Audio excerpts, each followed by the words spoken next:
Lots of practice, guys. Lots of practice. That's how you actually become an art god. Okay, this is the day you've all been waiting for. Today I'm going to show you guys how to become an art god. And we're going to be basing this video off the work of one particular artist who I really admire, and that is WLOP, or his real name is Wong Ling, and that's what I'm going to refer to him as in this video, so that I don't have to say. You guys have probably heard of him. He's been around for a while, and I remember seeing his work even before I started posting my stuff on Instagram. So he's an old timer. He's been here for a bit. You know, he's probably got a lot of back pain. His work is fantastic, and today my goal is to break down his work, okay, to reveal all of his deepest, darkest secrets so that you guys can take it and implement it into your own work as well. And after this video, you guys are all going to become art gods. 10 out of 10 money back guarantee. Let's get started. So if you look on the screen here, I've just stolen his most recent artwork and it is in my Photoshop right now. But it's very beautiful. It's very believable. You probably look at this and you're like, how? I'm gonna tell you how. So let's break down our first image. I'm taking a plate out of Ethan Becker's book here, but this one is one of my favorite pieces that he's ever done. It's not one of the most recent ones or anything, but it's always kind of spoke to me. You know, there's so much story here, there's so much emotion here. Now, what I want you guys to take a look at is there are 5 orange lights down here. And what our friend Wong Ling does really well is he maintains a consistency in the lighting of all of his pieces. And how you do this is by acknowledging the existence of these guys down here using other objects in the environment. Look at the underside of that plane. You see that orange glow right there?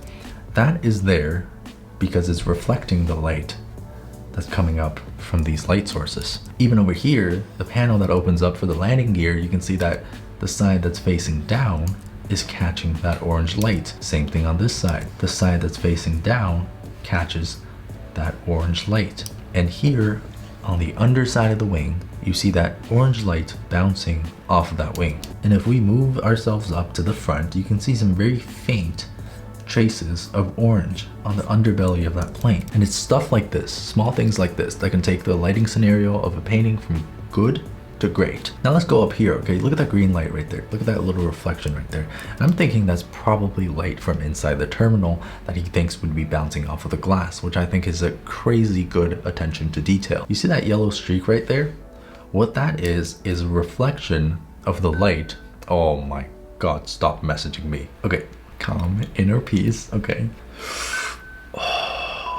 You see that yellow streak right there? That is the light from inside the terminal, the airplane terminal, that's reflecting off the side of the plane. So you can get a sense that the terminal extends way beyond the composition of the image. And I think all of these lighting cues just add so much depth and character to a painting, and it's something that I think he does extraordinarily well. I mean, even down here on the ground, you can see the reflections correlating to each orange light. You know, it's just pretty good, right? So let's look at this one right here. Same thing with the lighting. I want you to look at the consistency of the lighting. So the light is coming from here and it's passing through this wine glass, this glass of red wine. That's why you get that really vibrant red color, because the light is coming through the glass and through the liquid, and it's bringing out the color of that liquid. But what's really great about the lighting in this piece is you can see the character's hand is mostly in a dark kind of grayish ambient light. But right here, you get a bright patch of red. Why is that there? Because the light is passing through this wine glass. I mean, it's crazy attention to detail. But if you take this out and just leave the hands gray, I mean, it still works, but it's nowhere near as dynamic as before. And speaking of reflections and light interacting with other objects in the environment, look at this wine bottle here. In any normal circumstance, that red streak wouldn't be there, but it's there because the wine glass is here and it's reflecting back onto the bottle. So that's the line of thinking. And if we move to the bottom right corner of the painting, you can see some orange streaks here, and that is, I think, representing the sunlight that is shining through the window that is off to the left corner of the painting.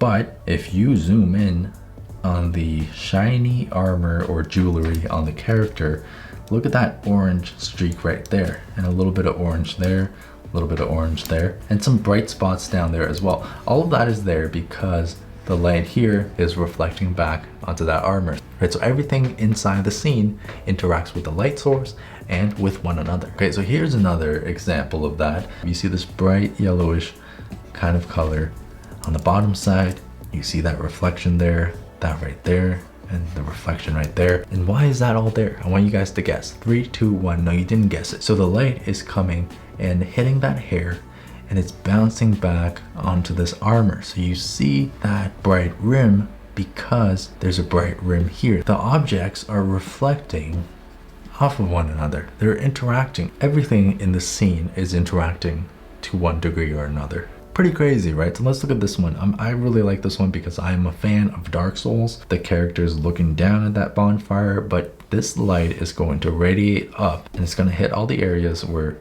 there are surfaces facing this light. Now this one's a bit more simple and a bit easier to understand, but it's once again just a consistency in terms of lighting. When you get that lighting really consistent, when you understand how it's going to interact with objects in the environment, it makes your painting a whole lot more believable. Now even looking on the back side of this helmet, you see this very bright highlight right there. Why is that there? Because there's a light source coming down and shining onto the Firekeeper's gray hair, and this light is bouncing all over the place, right? It's reflecting, and some of it is catching the backside of that helmet, and that's the reason why we see that light there on the back of the helmet. You know, sometimes you look at a painting and it's like, oh yeah, it works, you know, it just kind of works, but there's so many things that go into why it works. But it's not just the lighting. Something else we got to talk about too. That's the composition. So my personal favorite compositional cue to follow is the rule of thirds. Now it's very simple. If you just divide the composition up into 3 equal portions, I'm gonna try my best. A little bit wonky, but it's okay, we can work with this. What you're gonna get are 4 points of interest. And I like to always place my subjects or the focal point of a painting at or near one of these points. And that's because using the rule of thirds creates this really nice dynamic looking composition while maintaining a good sense of balance. And this is just my personal opinion, but that golden ratio snail looking thing that they teach you in art school, like you do not need that. You want a good composition? Rule of thirds. Stop it. Don't overthink it. Rule of thirds. So following the rule of thirds, let's look at this piece. You're gonna see that the character is right on one of the focal points, right? It's following this line and this line, and it's creating this really nice sense of balance in the composition. And then on another focal point, you've got the head of the plane. Now, I personally don't know if every single artist thinks this stuff through, but when it does come out looking like this, it works really, really well. I mean, here's another example. Okay, so let's break it down into rule of thirds. Please, please, please, please. Okay, never mind, I give up. Point of interest, point of interest, point of interest, point of interest. And our friend Wang Ling chose this point of interest for the head of the character. And when you're looking at this painting, I think if you're like me, if you're like a normal person, you would probably focus on the face. That's the first thing you want to look at. And it just creates this really nice balance in the composition when you have a rule of thirds that puts the focal point in this area of the page. Now, admittedly, he doesn't do this for every single one of his pieces. Some of them are also very center focused, but it's in the pieces that I really like that he makes a great use of the rule of thirds. I mean, even for this one right here, you know, it's like why you got all that extra empty space there. Well, it's strategic. There's the focal point, right? Rule of thirds. Massive brain. This is how you gotta be to become an art god. Now there's one final point that I want to bring out about his paintings, and this is something that you guys probably noticed too, and that is the simplicity with which he puts down his brushstrokes. So let's take one of these pieces for example. Okay, if you look at the brushstrokes that he puts down, they're all very rough and very simple, but the different colors and shapes combined together create this very cohesive painting. You can clearly see this one single brushstroke right there, another brushstroke right there, you know, a brushstroke that cuts through multiple brushstrokes over there. The simplicity in the brushstrokes and the visibility of the brushstrokes is something that's going to come with a lot of practice. It's going to come with a lot of understanding the subjects that you're drawing and just overall confidence with the colors that you're choosing. Now, how do you practice getting better at this? To be honest with you guys, you just gotta paint. You just gotta paint a lot. The more comfortable you get with a subject, the more your brain is going to try to find shortcuts to be able to say the same thing. Whereas before you might have had to do like a bunch of little details to make that look like cloth, your brain will be able to just say the same thing in a couple of brushstrokes,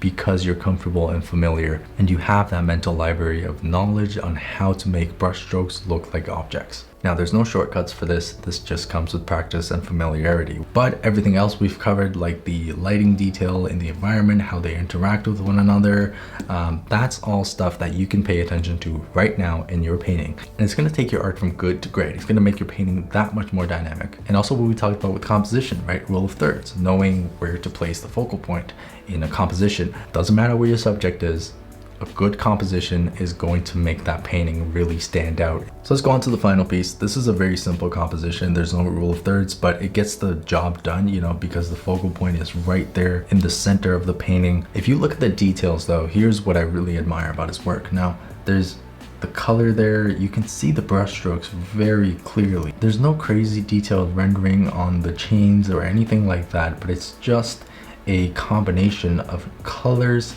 and shapes that give you the illusion of detail. Now, I think what makes this really work is, again, his attention to detail in the lighting. Now, when the light is coming from back there, you're gonna get much lighter color there facing that light, darker colors here, but you're also gonna get some light edges, which is what he's hinting at here, that are kind of reflecting the ambient color in the environment. And there's like a warm orange light coming from the right side, so there's a lot more gold on the reflection there, as well as a much warmer light on the arm as well. But it doesn't actually just stop there, right? You're gonna see that warmer color come through on this side of the jewelry. You're gonna see that warmer color come through right there. And you're gonna see that warmer color come through on the crown as well. That's because there's that warm light over there. You're gonna find that slightly more saturated color on the cheek. You're gonna find it on the inside of the nose where it's facing that light source. And down here on the chest area, the jewelry that's actually facing this direction are gonna catch the white ambient light, whereas the jewelry facing this direction are going to be in shadow. So again, it's crazy attention to detail. It's also just not thinking of the lighting as something that's static. It's thinking of it as something that's actually dynamic, thinking of all the objects in the environment as things that interact with one another in terms of the lighting that you see in the painting. I think I've probably just uncovered all of his deepest, darkest secrets for the world to see. This is how you become an art god, and now you guys have the knowledge to become art gods. We can all be art gods.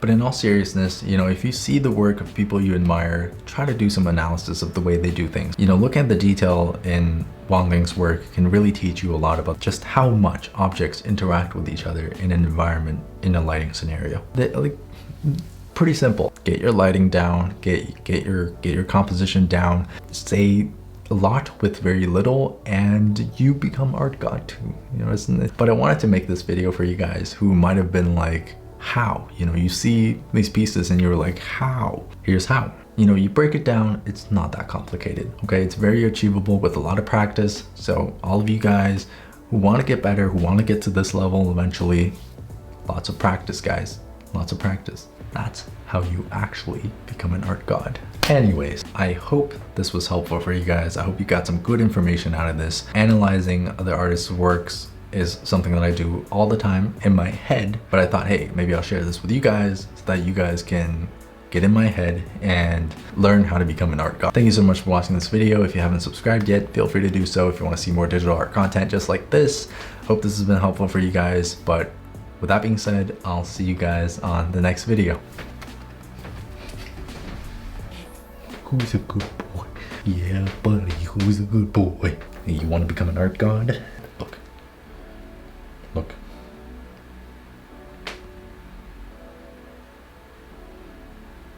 Cameras, hello, hello.